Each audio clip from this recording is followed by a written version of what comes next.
This is Aaron Rice with AaronLuxuryGroup.com, and I am here with Matthew Rayman, loan officer with Academy Mortgage, and he and I are working together on helping buyers get financing for new homes.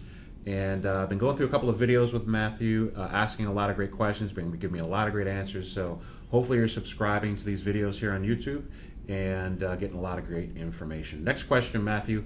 What mortgage programs do you have for move-up buyers, both with equity and those that might not have equity? Can they still move up? They sure can.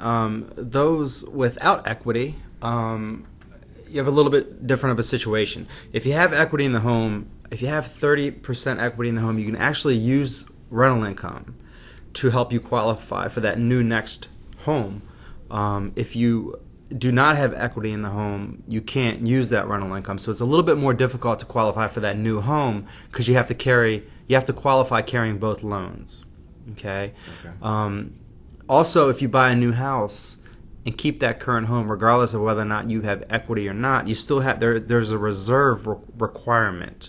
When you say reserve? And reserve means that you have to have, say, 2 months PITI, which is principal, interest, taxes, and insurance payments, in an account somewhere, showing that if something happened, you had the money to make the next 2 months payments. If you have less than 30% equity in the home, you have to have 6 months reserves. If you have equity in the home, you actually only need 2 months reserves. And then there's a different requirement for if you buy FHA or conventional. There's no requirement for FHA. There is for conventional if you move up to that step. And this is probably confusing. If you ever have questions about this, certainly give me a call at 443-756-4126. This is kind of a lot to drop on people.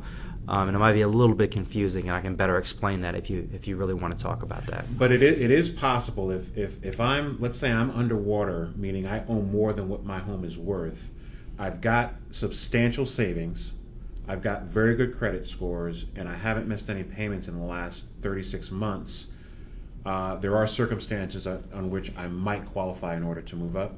That's correct. And still keep my home? That's correct. You just have to qualify carrying both loans. Got to qualify carrying both the loans. current and the new. Okay. Yeah. Okay. And if you're watching this and you have that type of scenario, my name's Aaron Rice. Again, I'm a real estate agent with Keller Williams Realty. I can definitely help you with evaluating the value of your home and helping you set up a lease option on your home as well, so that we can get someone moved into your home to potentially be able to move up to a new home.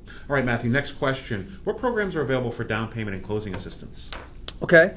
You have your basic programs. You have conventional and FHA. Conventional is the best route to go. Okay. And why do you say that? A couple different reasons. It's the cheapest loan.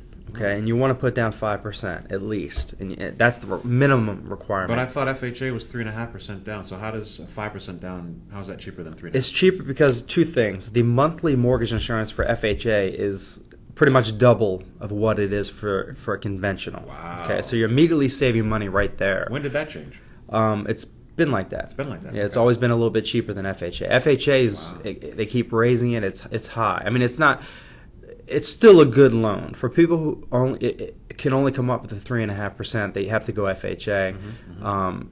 The one thing FHA has that conventional does not have is an upfront mortgage insurance premium that's 1.75%. That's financed in the loan. It's not at closing cost. It's just financed in the loan. That goes right to FHA. The day we settle goes right to FHA, just for the ability to do the loan. So conventional does not charge that. So that's why it's a cheaper loan, because you don't have to finance the 1.75% additional I got it. to add to your principal, and the monthly mortgage insurance is cheaper. Okay, Yeah. awesome. And so if I'm buying in the county or maybe in Baltimore City, there's organizations like Live Baltimore that have list of incentive programs. We do. The main one is the DSELP. It's DSELP, a CDA, Maryland CDA. It's a Maryland Housing Program, CDA. They give you $5,000 to use towards both down payment and closing. Oh wow, that's huge. Yeah, so the difference you have to make up, and for a lot of you have to fit in this program. You can't you can't exceed a certain limit as far as your salary goes. Your credit score has to be a certain score. You actually only need a 640 credit score. your debt to income ratio can't exceed 45%, and that's a whole other conversation. But this money has to be paid back. If Okay. you refinance or sell your home, you have to pay back that $5,000. So it's sort of like a loan, but it will get you in a home, and sometimes you don't have to bring a penny to the table. Wow, this is great advice, man. Yeah. How do people reach you? They can call me at 443-756-4126 or through my website. At www.buyerhomework.com, or you can reach me. My name's Aaron Rice, a real estate agent with Keller Williams Realty, 443-244-0051.